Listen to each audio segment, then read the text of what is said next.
Greetings, this is Rebecca McCarthy again for English 102 Advanced Composition Online for South Seattle Community College. Hello and welcome back to our series on power relationships. This week we're going to talk a little bit about the concept of hegemony brought to us by Antonio Gramsci. Antonio Gramsci was an Italian writer. He was also a politician and a political theorist, and he was born in 1891, passed away in 1937, was part of the Communist Party in Italy, and he spent a great deal of his time in prison by Mussolini and Mussolini's fascist regime. He is an important figure in the social sciences, because while he was a prisoner of Mussolini, he spent a great deal of time writing in his diaries. And his diaries give us this wealth of wonderful intellectual thought and critical thinking on the topic of power relationships and how to deal with different situations within power relationships. It's important to know that he comes from a Marxist background, and so therefore he was looking for a way for the people to be able to rule themselves rather than having an individual ruler control things. You can find out more about Antonio Gramsci if you take a few minutes to just read the Wikipedia article on him. It's a very good article all in all, so I think you'll enjoy it. It covers his whole life, his intellectual life, and the different types of influences he had. But let's talk a little bit about his concept of hegemony. The concept of hegemony is used a great deal in our modern society, and unfortunately it is used often incorrectly. Now, this concept was defined and refined by Antonio Gramsci in his prison notebooks, and hegemony is often misunderstood to mean nothing more than domination. So how does one dominate another in order to contain and to create power and control? However, as Gramsci understood the term, hegemony really means control plus consent. Simply put, hegemony is the policy of gaining active consent from society at large through societal self-organization for the ruling class to justify and maintain its dominance. Now, when hegemony fails, those in power often resort to means of sheer dominance using coercion, threats, and force in order to stay in power. Now, I'm going to take a little bit of time and talk about the aspects of things that you would see in a fascist regime, and then we're going to talk a little bit about those moments when hegemony breaks and when hegemony is maintained. One last note on hegemony, and especially this idea of control plus consent. Sometimes we are controlled in society, and we may not even particularly like the people who are controlling us. However, we feel like we are getting something out of the deal. And in a sense, this is what we're seeing in the book 1984. In 1984, most of the people feel like they are getting something out of the arrangement that they have with Big Brother. There are only a few people who don't feel this way. And indeed, we can see those two characters through the lives or through the lens of Winston and Julia. Winston and Julia at some point had decided that they were no longer getting something out of their deal, and they no longer wanted to give active consent for Big Brother to rule them. At that point, hegemony breaks, right? And then that's the point when they actually actively fight the relationship with Big Brother. So keep that in mind as you are writing your papers, because we have to figure out when we look at relationships between power entities, why is the power relationship in existence? How come it's still able to maintain itself?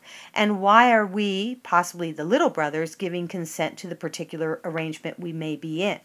These are all questions of motivation, and it is important to basically investigate those motivational aspects of a power relationship in order to see why it can be maintained or at that moment when that relationship breaks. Now, let's take a moment and look at the idea of fascism. And I also want to remind you that hegemony can exist within a fascist state, so keep that in mind. But with regard to fascism, let's look at many of the different signs that demonstrate that somebody may be living in a fascist state. And of course, when we think of 1984, we'll find that a lot of these aspects exist within the Big Brother regime. One of the first signs of fascism is there's an exuberant kind of nationalism. And of course, we do see this in 1984. In 1984, people celebrate the state. As a matter of fact, they are willing to give up their lives and their freedoms for that state. Therefore, there is an exuberant nationalism.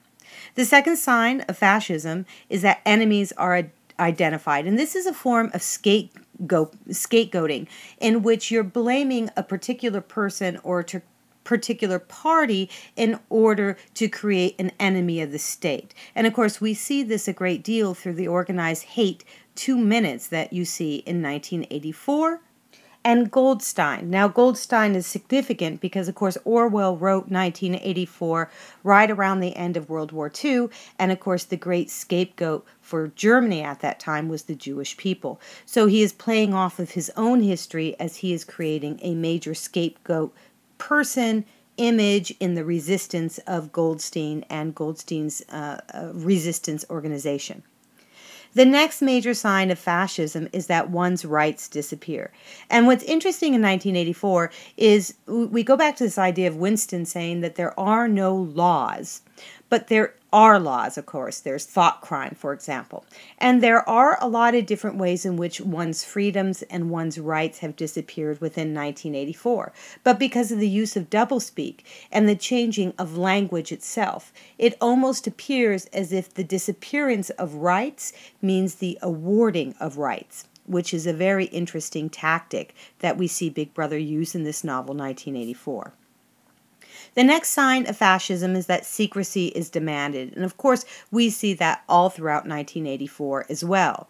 Next, the military is glorified. That, of course, is a major aspect in 1984. Corporate power is protected, and indeed one can suggest that the core inner party is itself a corporation. I mean, after all, they control everything, don't they? They control the food, they control all goods, they control all entertainment, they control all major consumption aspects that one would find in a society.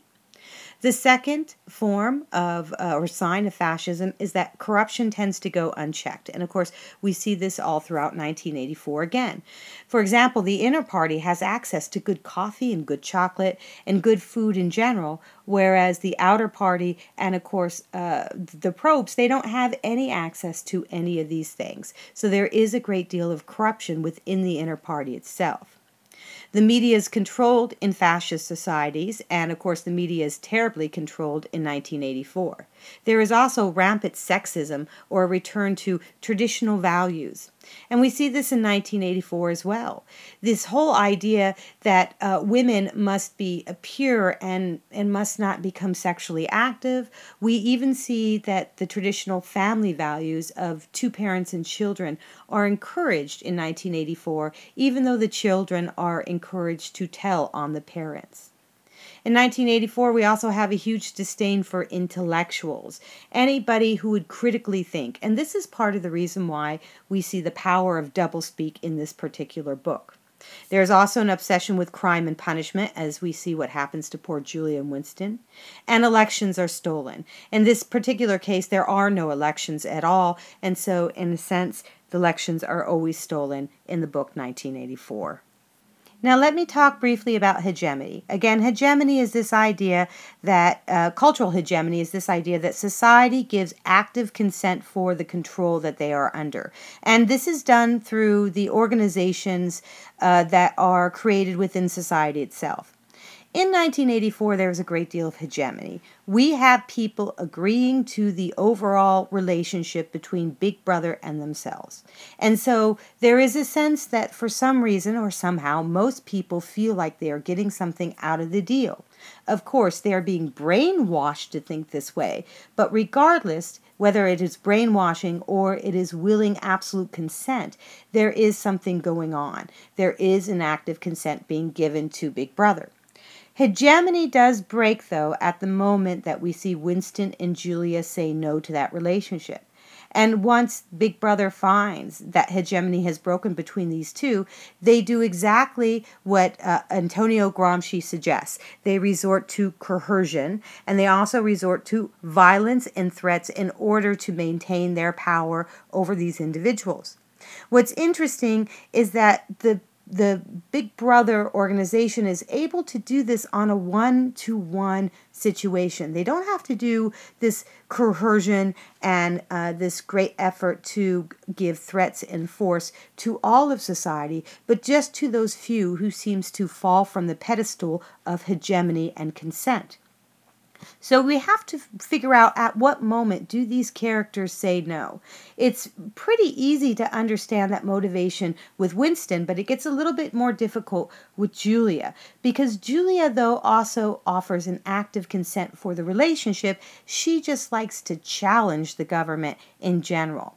So she doesn't want to change the government. She doesn't want to get rid of the government. She just wants to challenge those aspects that Big Brother tells her she must do in order to get some thrills out of life. Winston is different, however. Winston wants to challenge the whole entire structure because he does not like Big Brother. So when you're looking at your own papers, take a moment to figure out how and why certain individuals are consenting to the relationship that you are writing about in your papers. And then also try to take a moment to figure out when and how that hegemony might disband or break between these two power relationships. And that's all I have on hegemony today.